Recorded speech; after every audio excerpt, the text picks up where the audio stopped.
The marble lobby gleamed under cold fluorescent light. Rainwater slid from Olivia Grant's umbrella, pooling quietly at her heels as she approached the counter. Exhaustion veiled behind poise.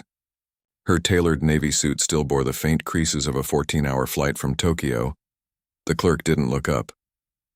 His manicured fingers danced over the keyboard, his tone clipped. "We're fully booked," Olivia blinked. "That's impossible. I have a confirmed reservation. Grant, Olivia Grant." She slid her ID and platinum card across the counter, both reflecting the sterile light. He looked at her, then at the card. His expression shifted in a faint dismissive smirk. "Corporate policy requires additional verification for high-value bookings." The pause lingered like a stain. Behind her, a white couple strolled in, laughing. The same clerk straightened, smiled warmly, and handed them 2 key cards without hesitation. Something cracked inside her. Quiet, sharp. "I'm the CEO of Nexel Technologies," she said softly. "You just canceled the wrong woman's room." His smirk deepened. "Ma'am, please lower your voice. We don't want to disturb our guests." That last word hit like a slap, and the lobby went still. Her phone buzzed.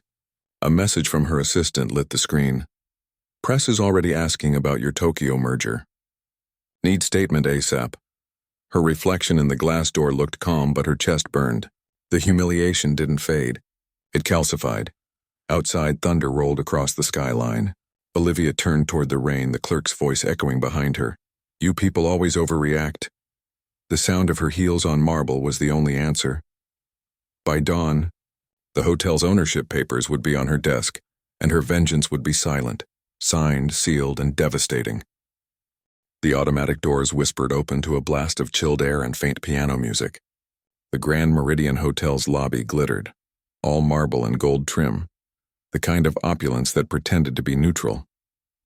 Olivia Grant stepped in, shoulders straight despite the fatigue wrapping her body. Tokyo to New York to here. 3 time zones, 2 boardrooms, 0 rest. Her heels clicked against the floor like a metronome, keeping her dignity in rhythm. She clutched her leather folder, checked her phone. 8:47 p.m., her driver had already gone. Just one night, she told herself. Sleep, shower, silence. The front desk attendant didn't look up. He was young, white, too polished, the kind of man who enjoyed small power. His name tag read Ethan. Olivia smiled, polite and practiced. "Good evening. Reservation under Olivia Grant. 1 executive suite," he typed lazily. "Name again?" "Olivia Grant." Tap, tap, tap. He squinted at the screen. A pause stretched. He leaned back, voice sliding into condescension. "Are you sure it's the Grand Meridian?" Her jaw tightened. "Yes, confirmed through my corporate account. Booked 3 weeks ago." He sighed, exaggerated, as if granting her a favor. "Well, Ms. Grant, I'm not seeing a reservation." She placed her phone on the counter, thumb scrolling through emails until she found it.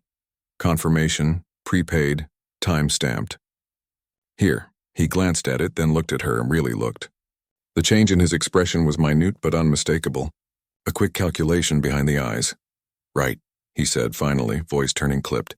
"Corporate bookings require identity verification, because of recent issues. May I see a company card or letterhead?" Olivia slid her Nexel Technologies business card forward. Embossed gold logo, clean serif font.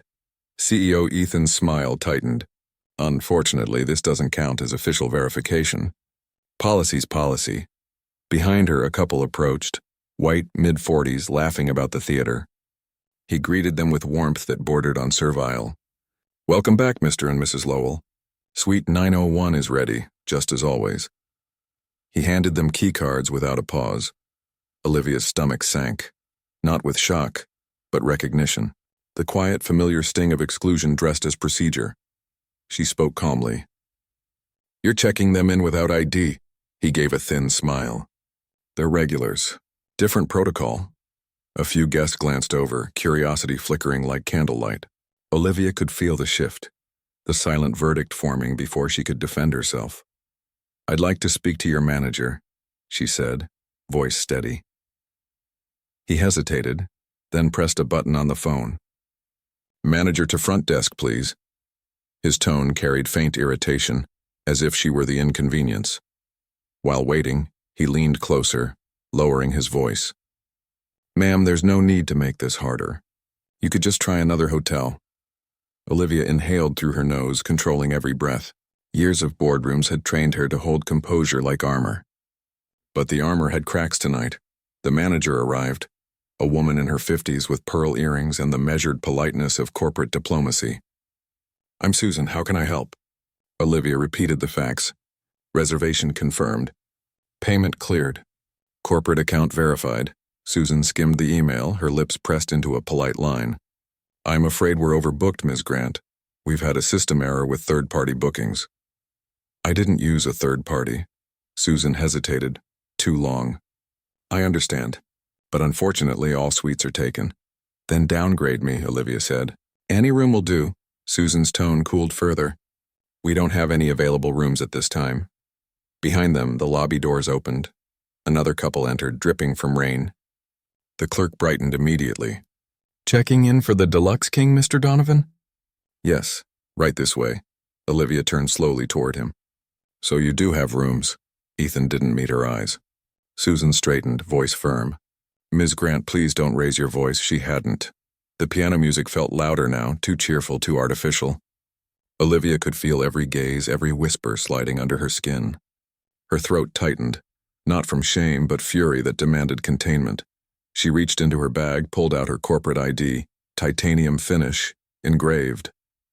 You're denying service to the CEO of Nexel Technologies. Susan blinked, momentary recognition flickering. Nexel, the software firm? Yes, the one whose app your hotel uses for reservations. Silence. Even the clerk froze, then Susan recovered. Ms. Grant, I assure you this is not personal. It's procedural. The word hit harder than any slur. Procedural. The polished excuse for prejudice. Olivia gathered her things. You'll regret this. Ethan gave a faint smirk. Ma'am, please don't make a scene. We wouldn't want to disturb our guests. That word again. Guests. Weighted with ownership, exclusion, and centuries of unspoken lines. A young black bellhop standing nearby looked down, pretending not to hear. The silence of the bystander was louder than anything else. Olivia forced a smile that didn't reach her eyes. No scene necessary. She turned and walked away, each step deliberate. The automatic doors parted again, the rain outside waiting like absolution. Her phone buzzed. A message from her assistant, Jade. Just saw a tweet. Someone filmed what happened. Are you okay? Olivia didn't answer. She stood under the awning, rain pooling around her heels, watching the gold-lit lobby behind the glass. Her reflection looked unbroken, but inside she was unraveling with precision. Humiliation wasn't new, but this time it felt recorded. The moment had witnesses, cameras, the weight of narrative. She opened her phone, saved the confirmation email, forwarded it to Jade. Find out who owns the Grand Meridian. On it, came the reply seconds later. Thunder cracked above, sudden and close, the kind that splits the sky clean open. Her car arrived, a black sedan gliding to the curb. She stepped in, silent. The driver glanced at her through the mirror. Everything all right, Ms. Grant? She didn't answer. Outside, the hotel's golden letters reflected in the window as the car pulled away. Grand Meridian, arrogance wrapped in elegance. Her voice finally broke the silence, cold and even. Tomorrow call Victor Chen in Singapore. Tell him I want the Meridian Group's latest financials. The driver nodded, not understanding but sensing the command beneath the calm. Rain blurred the city lights into streaks of gold and red. Olivia leaned back, eyes fixed on the darkness beyond the glass. Every word, every pause, every slight, all catalogued, stored, encrypted in her memory. Her humiliation would not fade. It would mature, and by the time the marble lobby gleamed again under morning light, the woman they dismissed would already be moving to own the building that turned her away. The penthouse was silent, the city below restless. Olivia Grant stood before the floor-to-ceiling windows, her reflection superimposed over Manhattan's midnight sprawl. In the glass she looked composed, white blouse immaculate, posture straight, but the tremor in her fingers betrayed the truth. She set down her glass of water. It clinked too hard against the counter. The television behind her played the late-night business news. A scrolling headline, Nexel Technologies CEO returns from Tokyo after landmark deal. Her own face filled the screen, a still from the press conference just days earlier. Calm, brilliant, in control, then her phone buzzed. Again, and again. She turned. Her assistant Jade was calling. "Tell me it's not trending," Olivia said before answering. Jade's voice came fast, anxious. "It is. Someone recorded the whole thing. The clip's got 1 million views. CEO denied room because of her skin color. That's the headline. Reporters are already tagging Nexel." Olivia exhaled slowly. "Send me the clip." Seconds later, her phone lit up with the grainy video. The lobby, the clerk. Her calm defiance caught in crisp sound. The internet had already decided what it meant. The comments were a storm. Some called her a hero. Others called her dramatic. Most didn't care. They just consumed. Jade's voice softened. "You want me to draft a statement?" "No." "But the board," I said no. Her tone was calm but final. Silence. Then Jade quietly, "You okay?" Olivia didn't answer. The question was useless. Okay wasn't part of her vocabulary. She hung up, staring again at her reflection.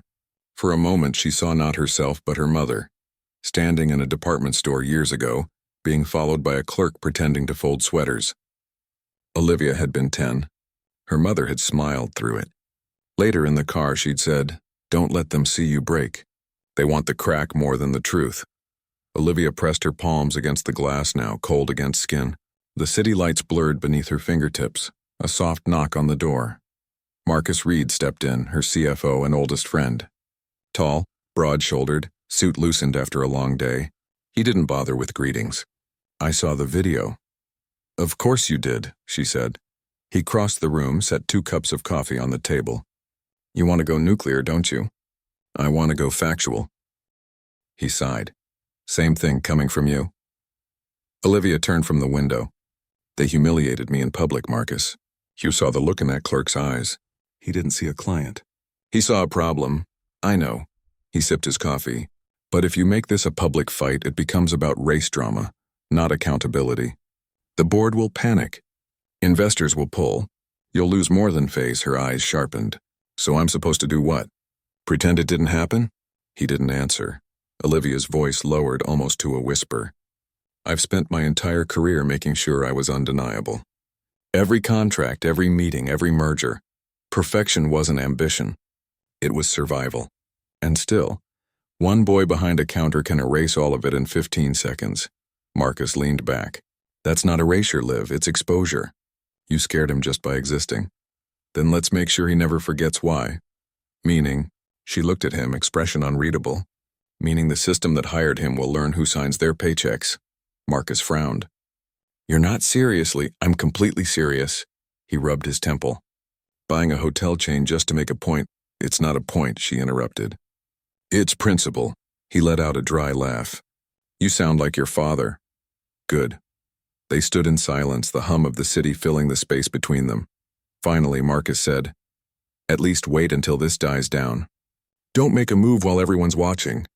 Olivia turned back to the window. They'll stop watching soon enough. Outrage has a 2-day shelf life, he studied her. And after that? She didn't look away from the skyline. After that, they'll forget. But I won't, Marcus rose. You sure you're not doing this for revenge? Her reflection met his in the glass. I don't do revenge. I do correction. He picked up his jacket, pausing at the door.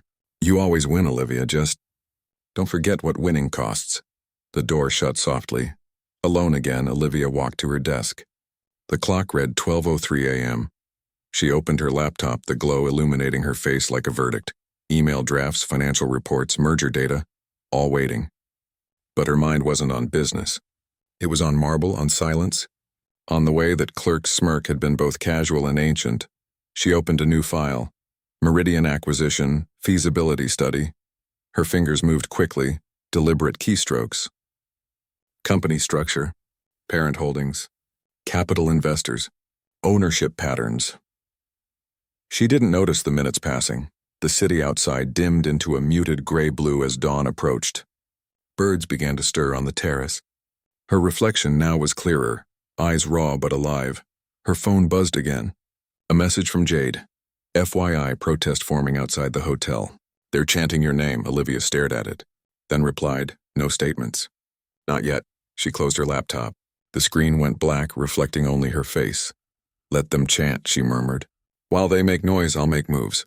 She walked to the balcony, opened the door. The air was cold, laced with rain from last night's storm. The skyline glowed faintly, the Grand Meridian's light still visible across the river, defiant. Her phone vibrated one last time. A message from Marcus. You're serious about this, aren't you? Her reply was a single word. Completely. She slid the phone into her pocket, watching dawn bleed across the city. For the first time in years, she didn't feel like the woman defending her seat at the table. She felt like the one who built the table, and was now deciding who deserved to sit there. The breaking point wasn't the humiliation. It was the realization that she didn't need permission to rewrite the rules. By sunrise, her assistant would have a list of shell corporations ready. By afternoon, the first call would go to a lawyer in Singapore, and by the end of the week, the Grand Meridian would be in her crosshairs, not as a victim seeking justice, but as an architect designing consequence. The boardroom was silent except for the ticking of a wall clock. Frosted glass filtered the morning light into clean geometry: gray, silver, white. Olivia Grant sat at the head of the table, hands folded, expression unreadable. Across from her, Victor Chen adjusted his tie, the faintest glint of nerves flashing beneath his usual calm. You're sure this structure is untraceable? Olivia asked. Victor nodded. 2 shell firms, one in Singapore, one in Zurich. The purchase will appear as a private investment group acquiring undervalued hospitality assets in the U.S. Nothing links to Nexel or you personally. Good. He hesitated. Olivia, this is going to raise eyebrows. The Grand Meridian's parent company is stable but not cheap. You're planning a full acquisition? Yes. Why this hotel chain specifically? Her gaze cut through him. Because it's rotting from the inside. He said nothing more. Across the table, Jade took notes quietly, her pen moving in measured rhythm. Every now and then she looked up. At her boss, at Victor, at the projection screen showing the Meridian Group's financial breakdown. Net worth, $1.8 billion. Publicly traded, 73 hotels across North America. Target 30% ownership first, Olivia said. Enough for board influence without exposure. Victor tapped his tablet. I'll arrange the capital structure. We can disguise initial investment through a holding fund. You'll need a local proxy CEO. I already have one. Who? Marcus, Victor blinked. Your CFO? He's the only one I trust to hold a mask. Jade paused, glancing at her. Marcus doesn't even know yet. He will, Olivia said. When it's time. Silence hung again, thick, deliberate. Then Victor exhaled, resigned. All right. I'll begin paperwork today. Not paperwork, Olivia corrected. Blueprints, he frowned. Blueprints? She leaned forward, voice quiet but edged. I'm not just buying a hotel. I'm designing a message, one they can't ignore, rewrite, or spin into pity. Every signature, every share will be a line of architecture. When it's finished, they'll look up and realize they're standing inside a building they no longer own. Victor's throat tightened. Understood. The meeting ended at 11:47 a.m. When the others left, Jade lingered. You really think this will work? Olivia closed her folder. No, I know it will. Jade hesitated, then spoke softly. You could just sue them, you know. Make it public. Win the moral war. I don't want morality, Olivia said. I want consequence. Jade nodded, but the unease didn't fade. Just be careful. They play dirty. Olivia allowed herself a thin smile. So do I. By evening, the machinery was in motion. Email chains encrypted. Dummy corporations activated. Lawyers briefed without context. Each move was surgical, quiet, invisible. The internet's outrage had begun to fade, replaced by the next scandal. Olivia watched it burn out with clinical detachment. Marcus called late. You've been avoiding me. Busy, she replied. Victor told me you're setting up a holding fund under my name. Want to explain that? I want you to manage the investment group for a few months. He let out a low whistle. So it's real. It's happening. He laughed. The kind of laugh people make when disbelief meets admiration. You're playing God now. No, she said quietly. I'm playing architect. 2 days later, she walked into the Grand Meridian lobby again, unannounced. disguised behind glasses and a dark trench coat. No one recognized her. The same cold piano melody echoed through the air. Ethan, the clerk, stood at the counter chatting with another employee. His posture carried the same arrogance, casual, unearned. A new guest was checking in, a young black couple. They smiled politely as they handed over their IDs. Ethan examined them longer than necessary. "I'm sorry," he said, tone dripping with false sympathy. "It seems your card didn't go through?" The woman frowned. "That's impossible. Can you run it again?" He sighed. "Maybe try another card?" The husband reached for his wallet, jaw tight. The embarrassment was immediate, familiar. Olivia watched from the lobby cafe, espresso untouched. Her hand curled around the cup, the heat grounding her fury. The same pattern. The same smirk. The same script, rehearsed discrimination masked as policy. Her phone buzzed. A message from Jade. Meridian Group stock dips 2.3%. Acquisition talks progressing. Board will meet Monday. Olivia didn't reply. She was too busy watching the small cruelty unfold 30 feet away. When the couple finally got their room, Ethan turned back to his coworker, chuckling. Olivia stood, smoothing her coat. She approached the front desk, just close enough for him to glance her way. For a flicker of a second, confusion passed over his face. Recognition hovered, then vanished. He didn't place her. "Can I help you, ma'am?" he asked. Olivia smiled faintly. "No, just observing your procedures." He frowned. "Excuse me?" "Nothing," she said, turning away. "Carry on. You're doing exactly what's expected." Her tone was ice wrapped in silk. He blinked, unsettled, as she walked off. Outside, rain had begun again. Thin, cold, relentless. She stepped beneath her umbrella, her reflection warping in the glass door behind her. Every injustice, she realized, had an architecture. It was built in tone, in language, in policy. And like any structure, it could be dismantled, brick by brick. That night, Marcus joined her in her office. Documents littered the table. Balance sheets, ownership maps, legal drafts. "This is insane," he muttered, scanning the files. "You're about to control 30% of Meridian Group by the end of the week." 35, she corrected. "I bought the dip this morning," he looked up. "You don't stop, do you?" "Stopping is a privilege," she said. He shook his head. "You sound like you're at war." Olivia met his gaze. "I am. With who?" She closed the folder, the click of metal echoing in the quiet room. With the illusion that power and respect are the same thing, Marcus sat back, staring at her. "And when you win?" She smiled without warmth. "Then they'll learn the difference." In the days that followed, silence became her weapon. No interviews, no statements, just precision. By Friday, her holding company controlled enough shares to secure a board seat. The hotel's executives, still panicking over PR fallout, welcomed their mysterious investor with open arms. They didn't know the storm was already inside the walls, and Olivia, calm, invisible, unflinching, was the eye of it. The morning press outside the Grand Meridian was smaller than it had been a week ago, but the echoes remained. A handful of protesters still stood by the steps, holding signs that read, "Dignity denied" and "Justice in hospitality." The city's pulse had moved on, but the scar stayed visible, faint, stubborn. Inside, the marble floors gleamed as if nothing had happened. Corporate image demanded immaculate surfaces. Beneath that polish, rot spread quietly. In the manager's office upstairs, Susan Klein rubbed her temples. Her inbox overflowed. Media inquiries, policy revisions, a dozen corporate memos titled Reputational Response Strategy. "Ethan," she said, voice clipped, "have you finished the discrimination training modules?" The clerk shifted in his chair. "Halfway. Finish them by tomorrow." He smirked faintly. "Does anyone actually take those seriously?" Susan's eyes snapped up. "You should. We're still under audit from corporate. They want compliance proof by end of week." Ethan leaned back. "Corporate won't fire me. I followed procedure." "You embarrassed the brand," she hissed. He shrugged. She embarrassed herself. "I didn't make it racial." Susan's lips pressed tight. "The public disagrees." He said nothing, but the smirk didn't fade. Downstairs, the concierge desk buzzed with new guests. A tall woman entered, a sharp suit, black trench, sunglasses. Her ID read Alexandra Pierce, international investor. The staff straightened instantly.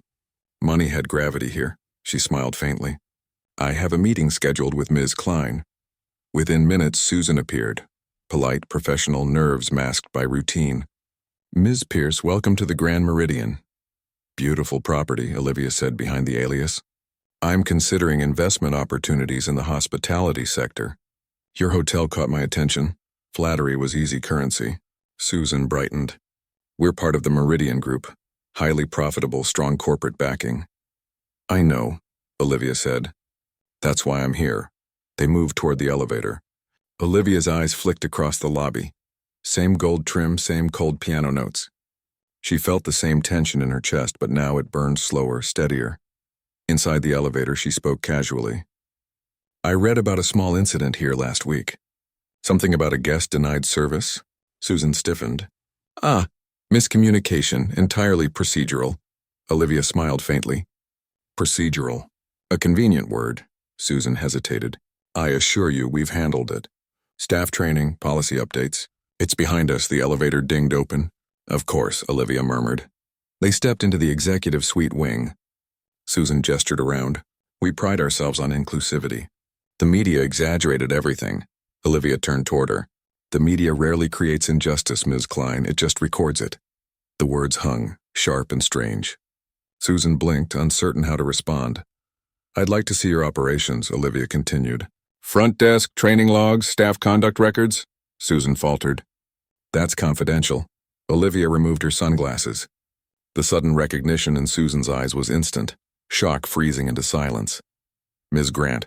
Olivia cut her off. Continue the tour. Susan's throat moved, dry. I didn't know you were... I know, Olivia said. That's the problem. They walked in silence through the hallways, the sound of Olivia's heels echoing like verdicts. Staff members glanced up, unsure whether to smile or vanish. At the front desk, Ethan froze mid-keystroke. His face drained. Olivia stopped directly in front of him. Still working here? His voice cracked. Ms. Grant, I didn't... She raised a hand.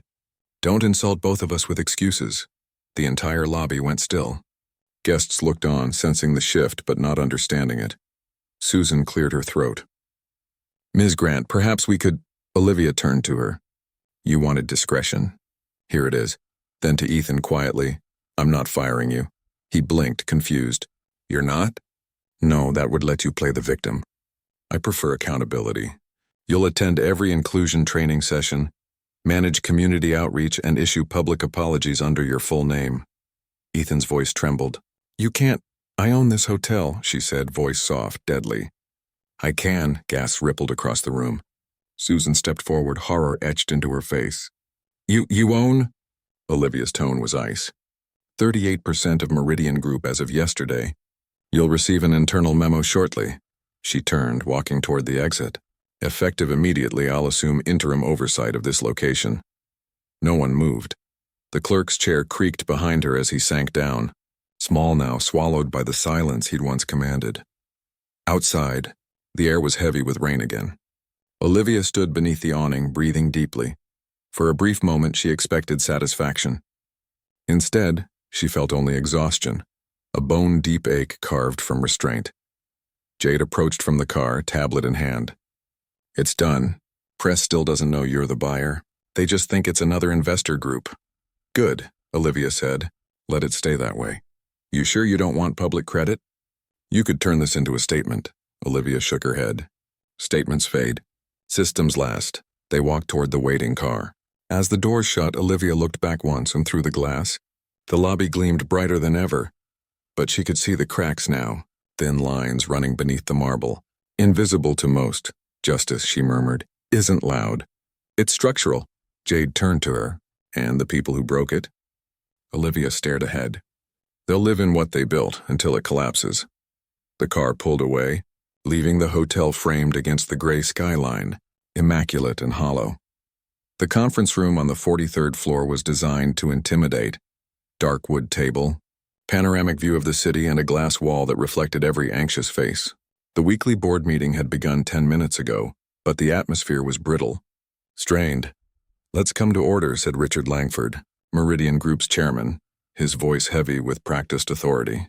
We're here to discuss the acquisition of our Midtown property and recent complications.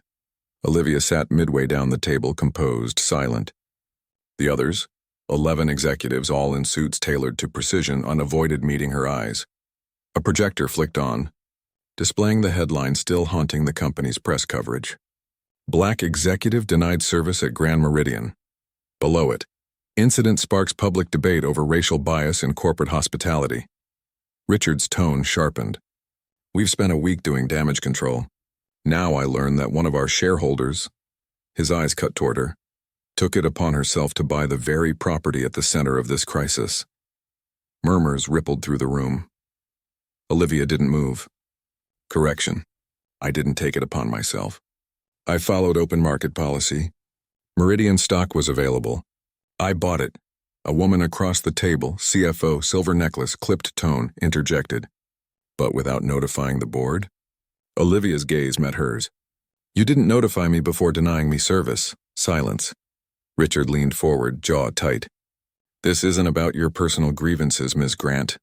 Olivia's voice cut cleanly. It's about your institutional ones. The words hit harder than volume could. The air shifted, uncomfortable, crackling. I'm not here for revenge, she continued.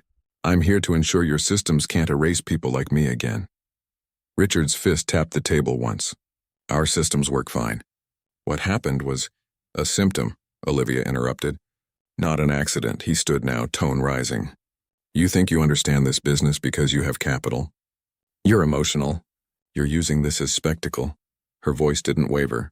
If emotion means refusing humiliation twice, then yes, I'm emotional. A few of the younger board members exchanged glances, discomfort mixed with something like admiration.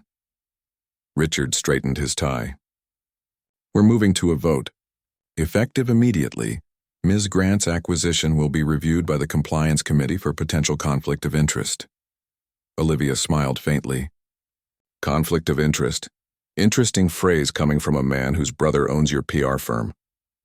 Richard froze. Her assistant, Jade, stepped forward from the side wall, sliding a folder across the table. Documentation of undisclosed contracts between Langford Communications and Meridian Group. Total value, $21 million. Over 3 years.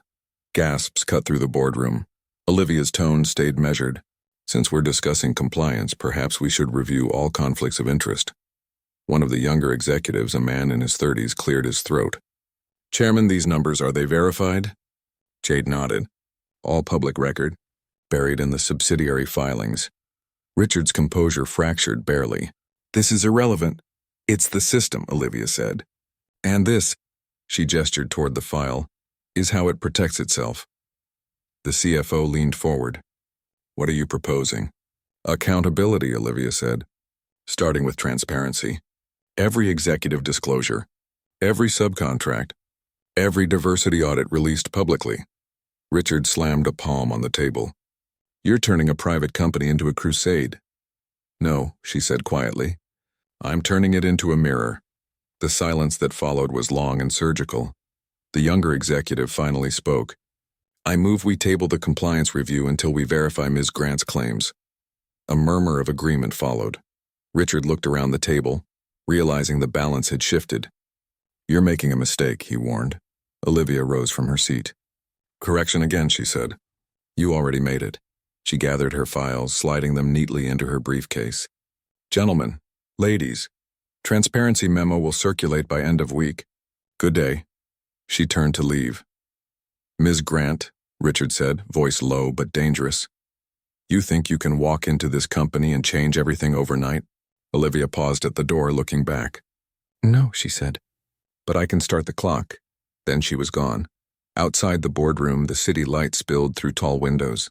Jade walked beside her, adrenaline still sharp. You just detonated a board, Jade said. Not detonated, Olivia replied. Exposed. You think they'll fight back? Of course. Men like Langford always do. But now they'll fight in daylight. They entered the elevator, mirrored walls reflecting 2 women. Calm, dangerous, deliberate. Jade exhaled. What's next? Olivia watched the city descend below them. Restructure, audit, build something that lasts longer than outrage. As the doors opened on the lobby floor, her phone buzzed. An unknown number. She hesitated, then answered. A man's voice came through, measured, authoritative. "Ms. Grant, this is Malcolm Avery, legal counsel for the Meridian Board. Chairman Langford has initiated a motion to suspend your voting rights pending investigation." Her pulse quickened. "On what grounds?" "Conflict of interest and breach of fiduciary conduct," he said. "You'll receive official notice within the hour." She smiled bitterly. "Of course." "Ms. Grant," he added, "off the record, Langford's cornered. He'll come hard. Be careful." The line went dead. Olivia stared at her reflection in the glass. Steady eyes, unreadable face. Jade watched her. "He's going to try to bury you." Olivia turned toward the street, the rain beginning again. "Then we'll build higher." The elevator chimed shut behind them. Above, the boardroom lights still burned, bright, sterile, desperate, and the clock had indeed begun. The email arrived at 2:43 a.m., unsigned, encrypted with the subject line, "They're coming for you." Olivia opened it immediately. Inside were attachments, internal memos, meeting transcripts, fragments of conversations that should never have existed outside closed doors. Each file bore the Meridian Group letterhead. Each detailed deliberate acts of suppression, false training logs, diversity audits fabricated to mislead investors, whistleblower complaints marked, "Resolved, no action." She scrolled further. One thread froze her hand midair. "Langford to exec committee, private. She'll fold once legal pressure mounts. We'll frame her as unstable, overreactive. The public loves a meltdown." Her throat tightened. The words weren't just strategy. They were anatomy. A dissection of her credibility before she'd even defended it. From the next room, Jade's voice cut through the quiet. "You're still up?" "Couldn't sleep." Olivia turned the screen toward her. "Look," Jade read, her expression hardening. "They're orchestrating a smear campaign and using internal PR assets." "Of course they are," Olivia said softly. "Langford's people don't fight in courtrooms. They fight in headlines." By dawn, the first hit appeared. Headline: "Grand Meridian activist investor faces conflict probe, accused of misconduct." Subtext: "Anonymous sources allege personal vendetta." Olivia set the tablet down. "Right on schedule." Jade rubbed her eyes. "This is straight character assassination." "It's procedural to them," Olivia replied. "Destroy the person to preserve the system." The phone rang again. Malcolm Avery's voice came through, tense. "They filed injunction papers, attempting to freeze your voting rights until internal review." "On what evidence?" "They're claiming your acquisition used insider knowledge from your consulting work 2 years ago." "It's weak, but it buys them time." Olivia leaned back. "Time's exactly what they need to discredit me." Malcolm hesitated. "If you fight this publicly, they'll spin it as emotional retaliation." "And if I stay silent?" "They'll write your silence as guilt," a bitter smile. "Then we change the narrative." 2 days later, Olivia walked into a newsroom instead of a boardroom. Cameras lined the walls. Journalists murmured, sensing blood. The host, a polished anchor with practiced empathy, gestured her to the chair. "Ms. Grant, thank you for joining us. You're at the center of an intense public dispute. How do you respond to allegations that your purchase of the Grand Meridian was a personal vendetta?" Olivia met the camera lens directly. "If demanding equal treatment is a vendetta, then maybe the system has confused justice for revenge." The host hesitated. "Are you saying Meridian Group's leadership discriminated against you?" "I'm saying Meridian Group operates on structures that make discrimination look like policy." The studio fell quiet for a beat, the kind of silence that rewrites perception. Back at corporate HQ, Langford watched the segment in fury. His reflection glared back from the darkened screen. "She's turning this into a crusade," he muttered. Across the room, his legal advisor, a wiry man with too much confidence, adjusted his tie. "Public sympathy doesn't last. We'll flood the media with counter-narratives." Langford turned sharply. "Do it. She wants war, we'll give her one." "Understood. We'll release the internal memo on her acquisition. Make it look unethical." Langford's expression twisted into something close to satisfaction. "Leak it anonymously. And call the compliance chair. Tell him to accelerate the suspension hearing." By evening, Olivia received another file, this time from within, a whistleblower. Subject: "They're fabricating evidence." Attachment: Meeting transcript from Langford's team, discussing forged timestamps and falsified acquisition records. Jade's hands trembled as she scrolled. This is it. This is your leverage. Olivia's voice stayed even. Not yet. It's still unsigned. If we publish, they'll dismiss it as false. So we verify. We can't, not without exposing the sender. And if they're still inside, they're risking everything. She looked out the window, city lights blinking like signals across the skyline. Sometimes systems only break when the people inside can't survive them anymore. At the next board hearing, Langford was already seated when Olivia entered. Cameras outside clicked relentlessly. He greeted her with a thin smile. You've made quite the spectacle. She ignored him, taking her place. The chair of compliance began, voice formal. This hearing addresses potential misconduct in Ms. Grant's recent acquisition.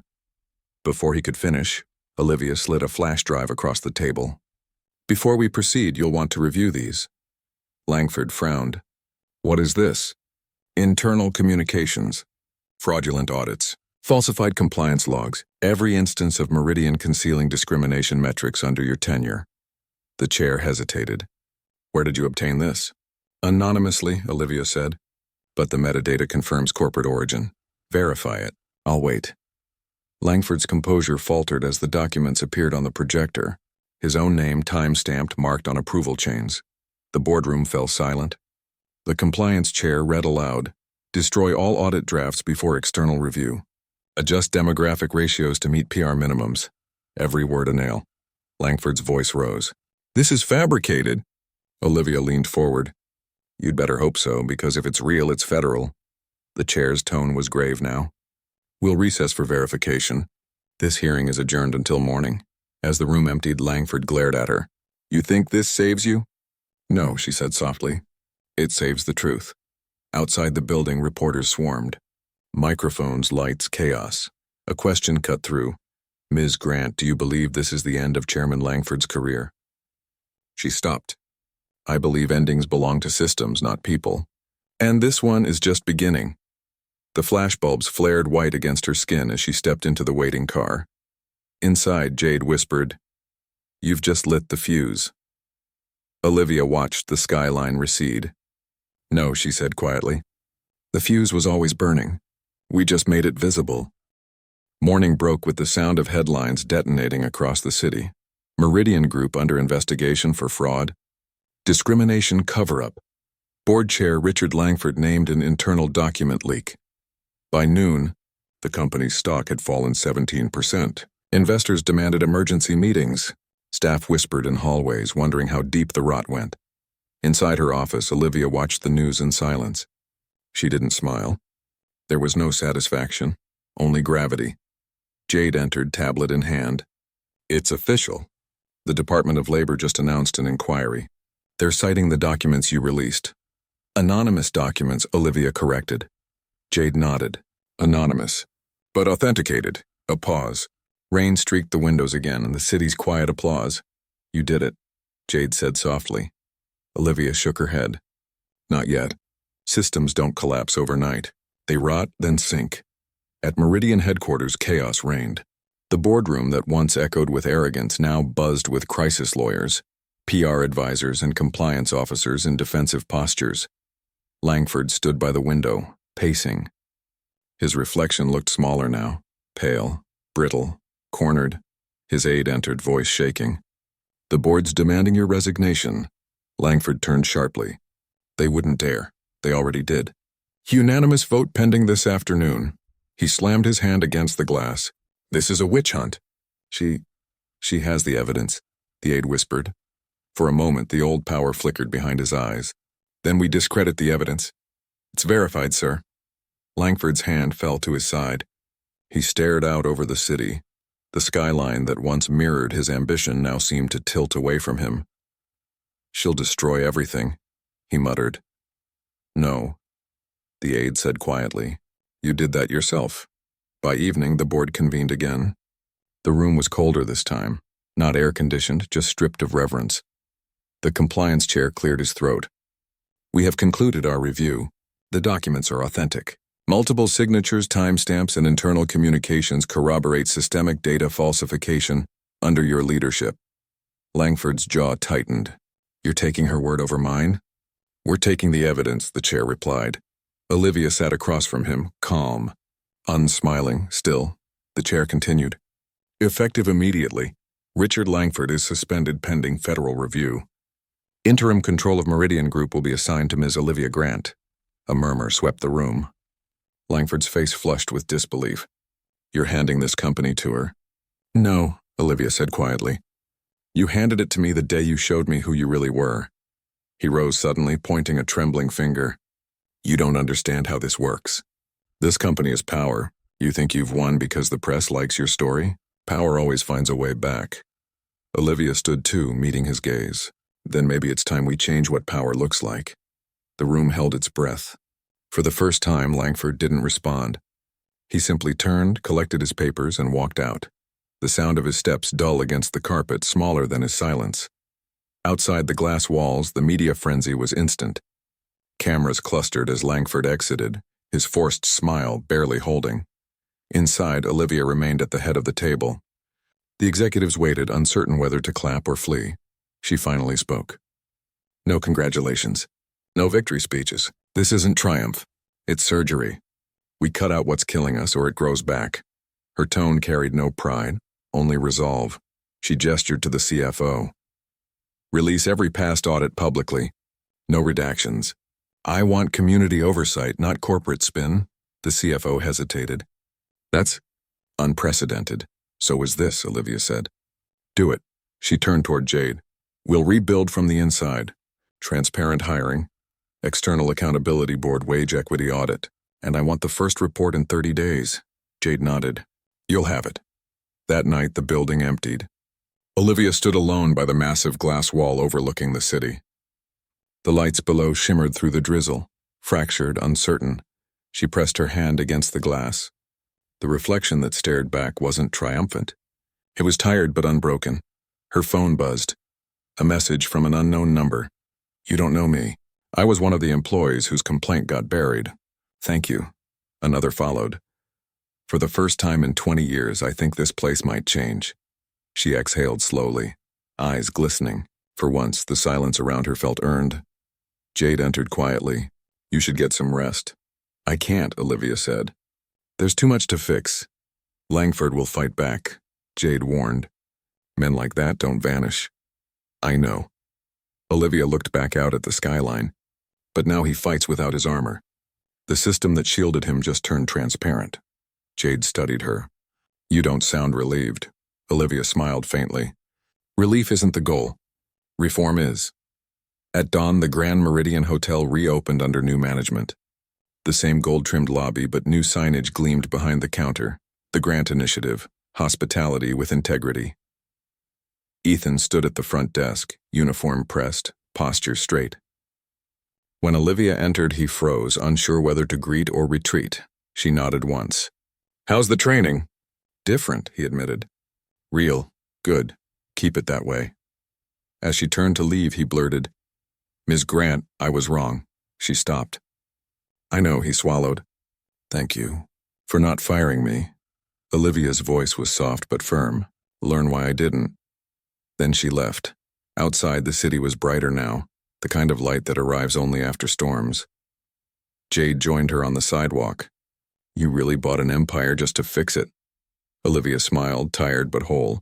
No, I bought it to prove it could be rebuilt. They walked past the marble facade. The cracks remained, faint but visible. Reminders, not scars. Olivia looked back once more, eyes steady. Justice isn't the end, she murmured. It's maintenance.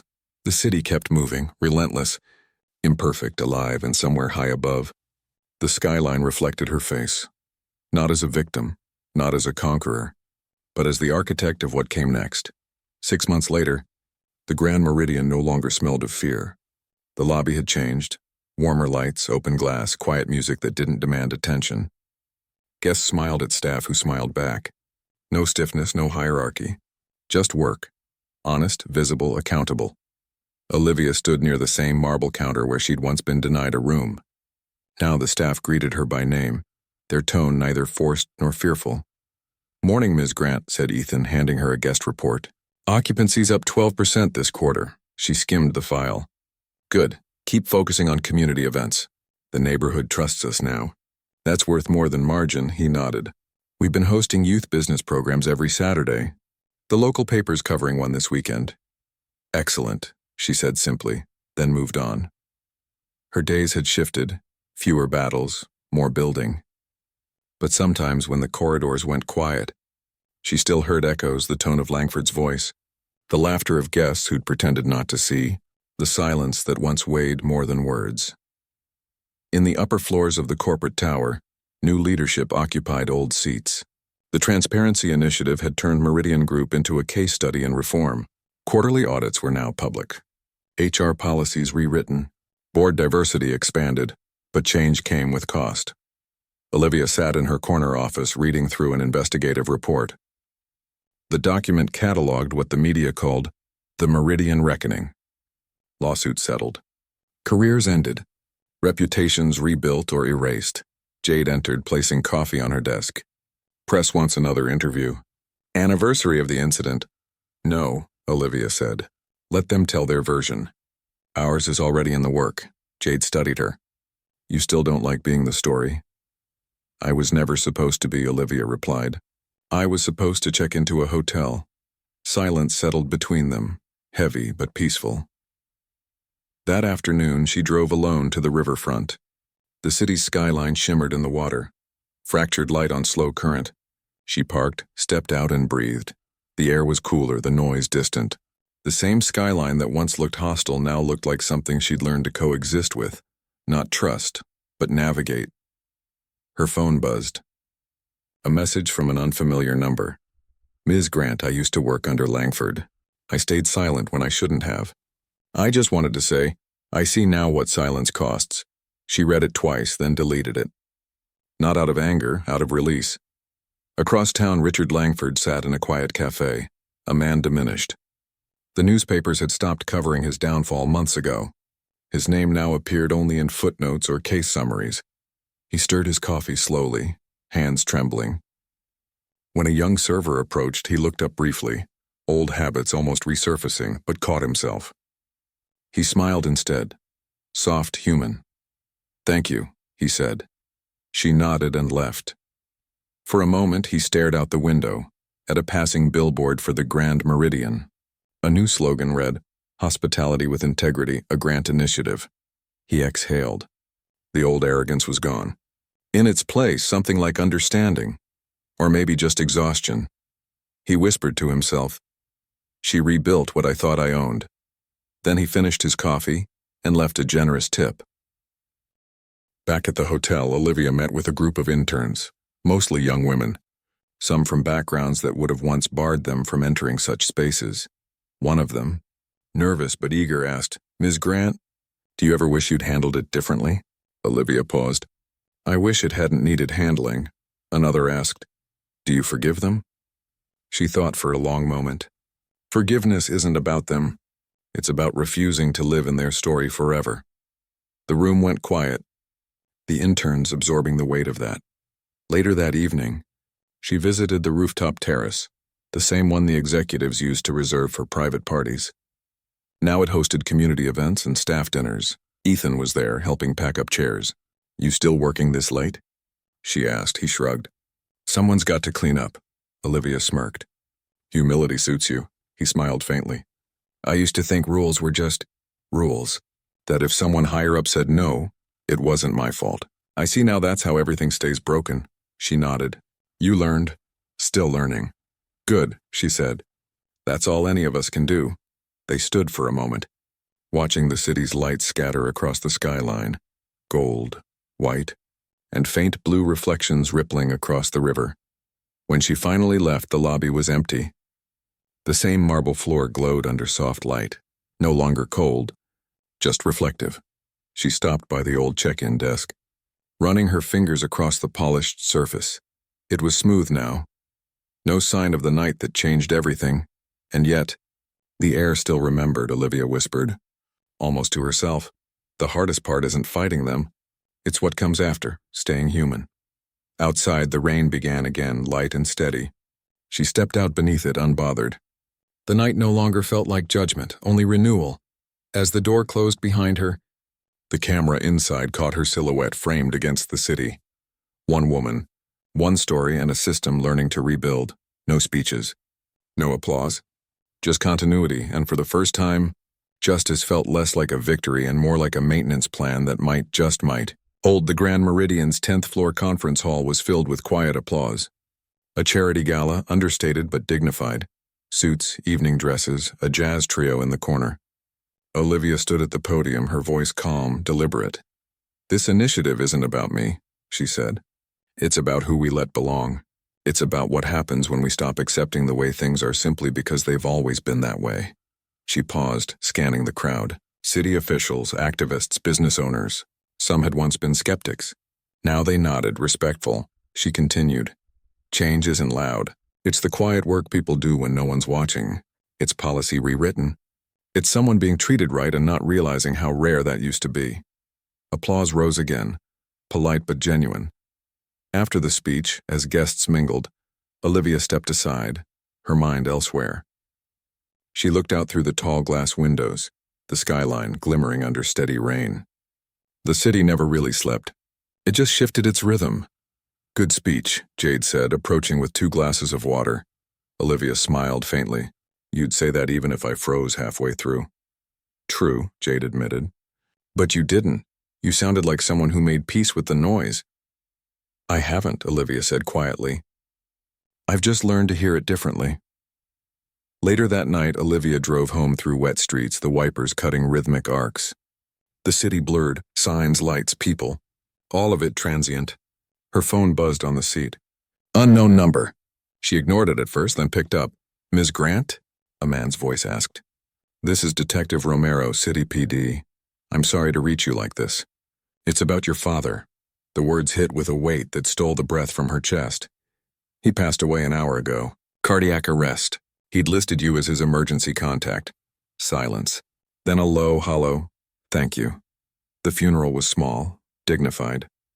A few old colleagues from his church, distant cousins, and Olivia, standing alone at the front, hands clasped, face still. Her father had been a quiet man. Worked at the post office 30 years. Never raised his voice. Never trusted systems that weren't built for him. She placed a folded letter in his coffin, one he'd written her years ago after she got her first executive role. "Don't forget what rooms feel like before they let you in." She hadn't. When everyone left, she stayed behind, listening to the echo of rain on the cemetery canopy. She whispered, "You'd have liked the way it ended, Dad. Not perfect, but right enough." Back at the hotel, life went on. Meetings, expansions, media features. Yet something inside her had quieted. The fight that had once defined her now existed in maintenance. Policy updates, boardroom checks, mentorship programs. Important, but not fiery. Late one evening, Ethan found her in her office staring at an old photo. The night of the incident. Captured in a viral news still. Olivia standing, suitcase at her side. Defiance in her eyes. "You ever think about deleting that?" he asked gently. She smiled faintly. "You can't delete history. You can only decide what to do with it." He hesitated. "You've done enough, Olivia. You could step back." "I don't want to step back," she said. "But I don't want to stay angry either." He nodded, understanding. A month later, a major business magazine released a feature titled, "The Woman Who Bought the Room She Was Denied."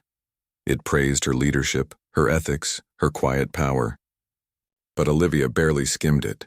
She'd learned that recognition was a side effect, not a goal. That evening, she hosted a staff dinner in the courtyard. Long tables under string lights, laughter echoing. The youngest receptionist, a girl barely 20, clinked her glass nervously.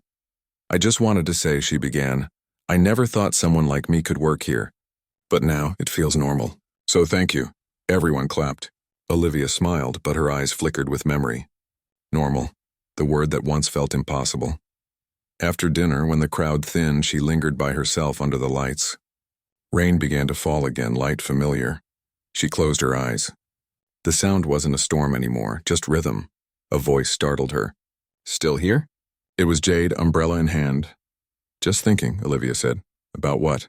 "How everything that broke me became Functional. But not the same. Jade tilted her head. You think that's loss? It is, Olivia said quietly. When you stop fighting, part of you goes quiet. You lose the adrenaline, the edge. But maybe that's the point. Peace costs something. They stood there, side by side, rain soft against the pavement. Weeks later, Olivia returned once more to the original front desk, the spot where it all began. She watched new guests check in, families, travelers, executives. No one looked nervous. The staff smiled freely. A journalist nearby recognized her, whispered to a cameraman. Olivia raised a hand gently. No pictures today. He nodded and lowered the lens. For a moment, she just stood there, a quiet woman in a black coat, watching a system that had once rejected her now serve others with dignity. Her reflection in the polished marble looked older, calmer, human. She whispered, "You can fix a building, not a memory." Then she turned and walked away. Outside, the city glowed with late-night neon. She passed a bus stop plastered with an ad. The Grant Foundation. Building access, not apologies. A small smile crossed her face. She hadn't written that line, but it fit. As she crossed the street, the rain eased. The traffic lights flickered red, then green, a small, silent permission. She kept walking. No soundtrack. No applause. Just her steps on wet pavement, fading into the hum of the city, steady, unbroken, forward.